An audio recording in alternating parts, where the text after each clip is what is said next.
ఓం నమో శ్రీ లక్ష్మీవేంకటేశ్వరాయ శ్రీ మహాగణాధిపతి నమః. యోంత ప్రవిశ్య మమ వాచమిమాం ప్రసుప్తాం సంజీవయత్యఖిల శక్తిధర స్వధామ్నా అన్యాశ్చ హస్తచరణ శ్రవణత్వగాదీ ప్రాణాన్ నమో భగవతే పురుషాయ తుభ్యం.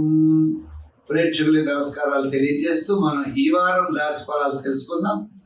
మనకి 18/5/2025 నుంచి 24/5/2025 వరకు ఉన్నటువంటి గ్రహాల యొక్క పరిస్థితులను అనుసరించి మనం రాశిఫలాలు తెలుసుకుందాం.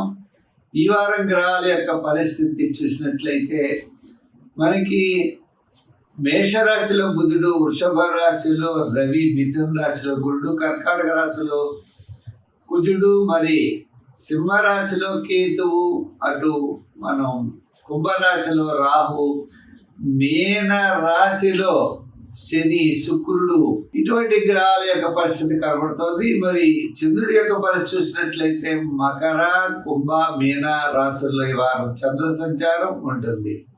అయితే ఈ వారం మనం విశేషంలో మనం చూసినట్లయితే వృషభ రాశిలోంచి గురుడు మిథున రాశిలో ప్రవేశించారు.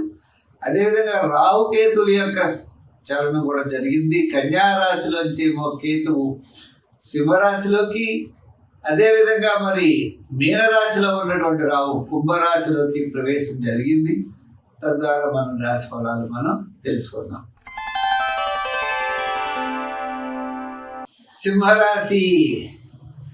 ఈ సింహరాశి వారికి ఈ వారం గురుడి యొక్క బలం, చంద్రుడి యొక్క బలం అనుకూలంగా ఉంది. గురు బలం అనుకూలంగా ఉండడం ద్వారా చాలా కాలం నుండి నిలిచినటువంటి ముఖ్యమైన వ్యవహారాలన్నీ కూడా వేగవంతంగా పూర్తవడానికి అవకాశాలు ఉన్నాయి. పబ్లిక్ రిలేషన్స్ చాలా అత్యద్భుతంగా ఉంటాయి. మానసికమైన ప్రశాంత వాతావరణం ఉంటుంది. చంద్రుడు షష్ఠ, సప్తమ, అష్టమ స్థానాల్లో సంచారం, వార ప్రారంభం, వారం మధ్యలో చాలా యోగవంతంగా ఉన్నది. మరి గురుడి లాభస్థాన సంచారం వల్ల అనుకూలమైనటువంటి ఫలితాలు, చాలా మార్పులు, అత్యద్భుతంగా అయినటువంటి యోగాన్ని కలగజేస్తుంది. అష్టమ శని ప్రభావం వల్ల శ్రమ, మానసికమైన ఒత్తిడి, చికాకు, ప్రతి పని కూడా ఆలస్యము, అసంతృప్తి అనేవి కూడా ఉంటాయి. ఏదైనప్పటికీ ఉద్యోగపరమైన అభివృద్ధి, ఆర్థిక అభివృద్ధి, రాజకీయపరమైన గుర్తింపులు, వృత్తులపరమైనటువంటి డెవలప్మెంట్స్, ఆర్థిక పరమైన డెవలప్మెంట్స్, విద్యార్థులకి చాలా దూరంగా సీట్ రావడం అనేవి ఉంటాయి.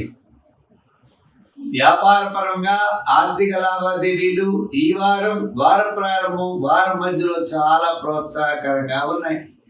వారాంతం ఆరోగ్య సూత్రాల్ని పాటించండి.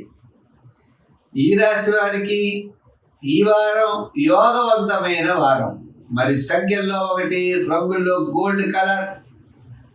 ఆరాధనలో సుబ్రహ్మణ్య స్వామి వారి యొక్క ఆరాధన చేయడం మంచిది. అంగారక స్తోత్రాన్ని పఠించండి. దానాల్లో కందులు కానీ, కందిపప్పు కానీ దానం చేయండి. అన్నింటా కూడా విజయాన్ని మీరు సాధించగలుగుతారు. ఒక ముఖ్యమైన వ్యవహారం వార ప్రారంభం, వారం మధ్యలో మీకు ఆనందాన్ని కలగజేస్తుంది.